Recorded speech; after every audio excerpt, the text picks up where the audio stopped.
Yo, what's up, everybody? Friday night. How's everybody doing? I got a little Vinsky.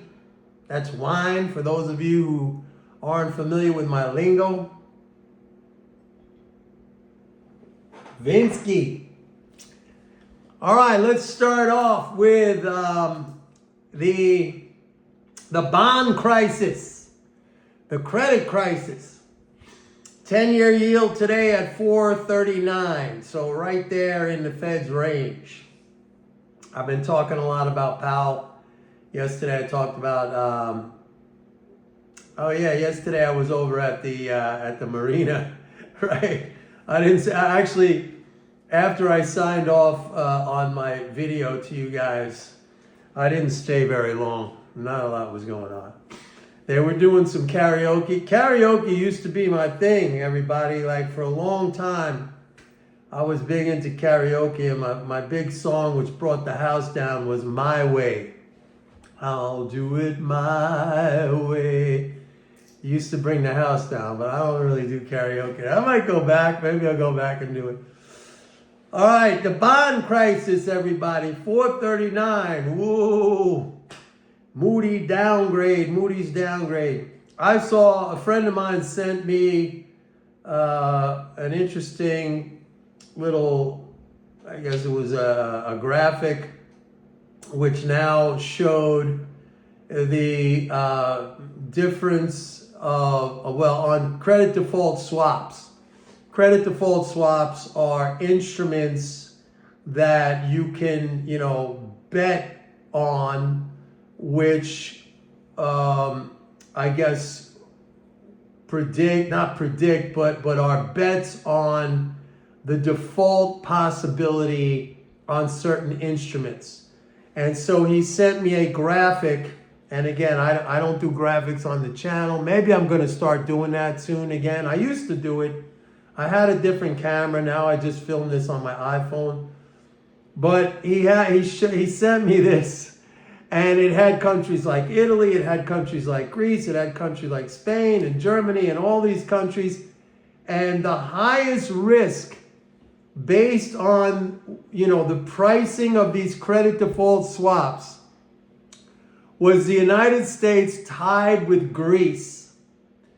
Now, I don't think I have to explain to you how absolutely, first of all, I don't even think ridiculous is the right word, because if you have any understanding of number one, psychology, number two, mass manipulation, I would even say mass brainwashing, okay, mass gaslighting, you could understand why this is, because it is unrelenting, incessant, constant bombardment in the global media and on the part of the so-called, experts in academia, in finance, in economics, this non-stop narrative of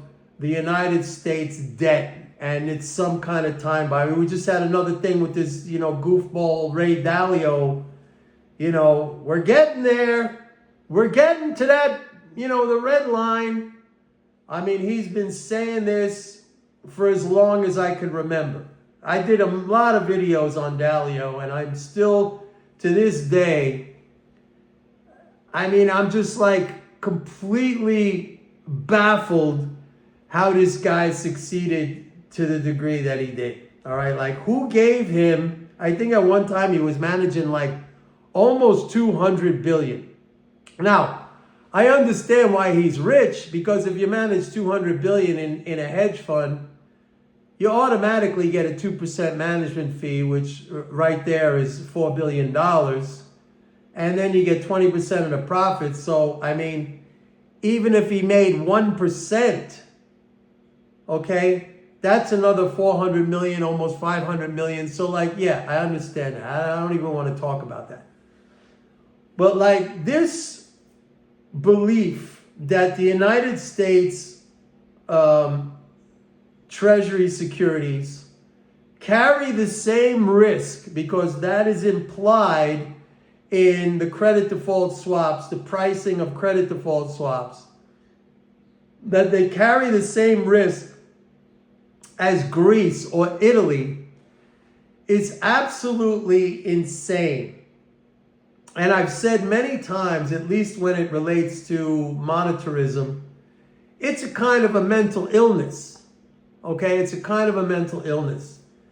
And so on that basis, you know, people have been propagandized, they've been programmed, they've been manipulated, they've been gaslighted, they've been brainwashed, whatever, you know, adverb you want to use, to believing that there's some kind of default risk in U.S. Treasuries, which there is absolutely not.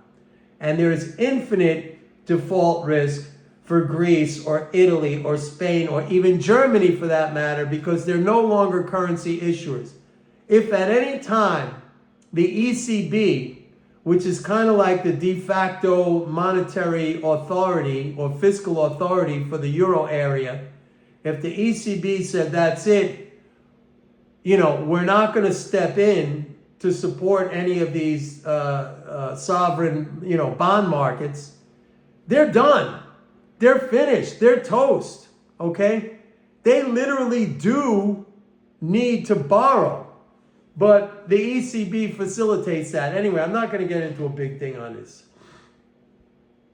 It's just another example of the mania that we see out there. Now I'm going to switch to something else, which I got to be honest. It shocked me, and it kind of made me angry and pissed off at the same time. It shocked me in like, well, I don't want to say a good way, but like I was totally, like hit broadside, unexpected. And then my reaction, and I'm going to explain it to you. My reaction was like, I was kind of pissed off. I was kind of angry, which I think you're going to understand it. The other day, I saw a video clip online from Fox Business, Larry Kudlow. Everybody knows Larry. Where he kind of riffed on, listen, you don't have to worry about the debt. Don't stress out over the debt. Okay, he was talking about the U.S., the so-called debt, right? I've explained it a zillion times. It's not debt. You know, it's what we own, not what we owe. So Kudlow says, don't get stressed out about the debt because we owe the debt to ourselves. And I was like, what's he going to say here? This is very interesting. Larry Kudlow, you know, I was on his show a couple of times years ago, and he was like he's not an MMT person at all right? What's he going to say? And he said, look, don't worry about the debt because the public owns, he said, 68% of the debt. It doesn't matter what the ratio is or who owns it, okay? But I'm giving him credit here because he's going off on a direction which is kind of right and kind of, you know, for a guy like him who's an establishment, you know, economics, media / whatever guy, you know, I would even call him kind of hard money, gold buggy type of person. I'm thinking, what's he going to say here, right? And then he's talking about, don't worry about the debt because we own 68% of it. So when the government pays interest, that interest gets paid to us, you know, collectively, not all of us, and that comprises part of our income, part of our wealth. We can use that, you know, to maybe buy a car, maybe, you know, towards other purchases or consumption, maybe towards investment. I'm like, holy crap. I cannot believe this is happening, that he's saying this. Now, if he really, really understood, okay, he would say, like what I say, there is no debt.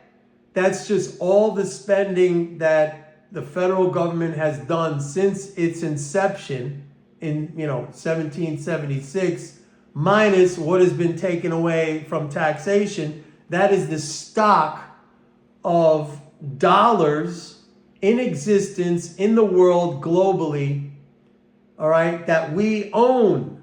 But he got that part. He got that part. He basically almost said it's what we own, not what we owe. I'm thinking he's looking at my stuff, Now, here's the part that pissed me off. So now I'm thinking, wow, this is incredible, because people are going to take him more seriously than they would take somebody like me, for example, or even somebody like Stephanie Kelton or Warren Moser, any of the top MMT people, because they, the establishment, they love to just, shit on the MMT people and say it's crazy, it's lunacy. But when a guy like Larry Kudlow says it, so now I'm thinking, damn, man, the cat's out of the bag.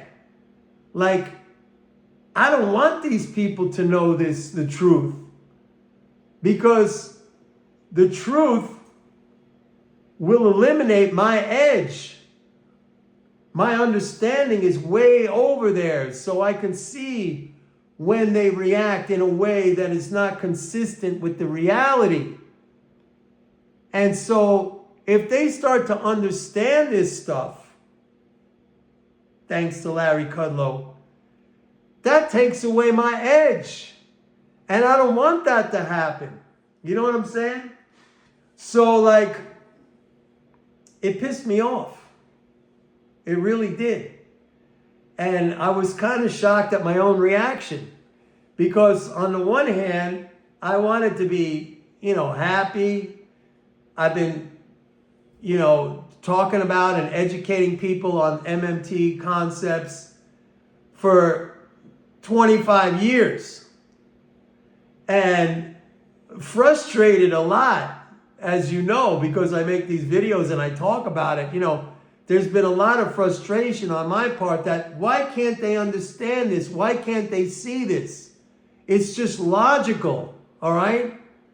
And now, specifically, I always focus a lot on mainstream media and stuff like that.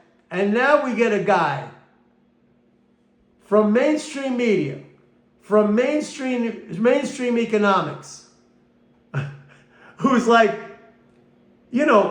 speaking along the lines of MMT and offering this understanding, which is MMT based.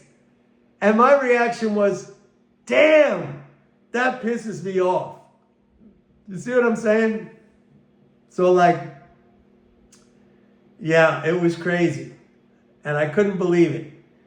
But a friend of mine said, Mike, don't worry, because it's still going to be that 99.99999% of people are not going to buy into that. But I don't know. To me, it's like a crack in the dam.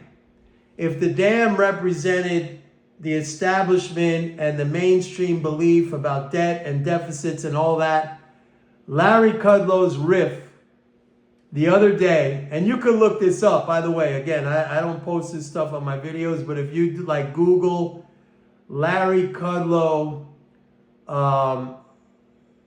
don't worry about the debt. Google something like that. It'll come up. You can watch this video. I'm telling you. And you'll see what I'm talking about. So if you're like me, and if you've been with me for a while, and you appreciate the edge that we have from our understanding, from our knowledge over the mainstream. And when I say the mainstream, I'm really talking about 99.9, like my friend said, 99.99999% of the people. That's a crack in the dam. I'm not saying the dam's going to burst, but I'm saying that's the first time I have ever seen something like that. So, yeah, it pissed me off. I got to be honest. It pissed me off. So, yeah. Anyway, let me leave you with this, because I did a video the other day saying I was cautious. I have to be honest. The flows are very, very, very strong. Very strong. And even net government transfers, which have been trending down and still kind of trending down, it looks like they're turning around again. I mean, we had 2 weeks in a row of improving net government transfers, and leading flows are just relentlessly climbing higher. So, I mean, that's just bullish for stocks.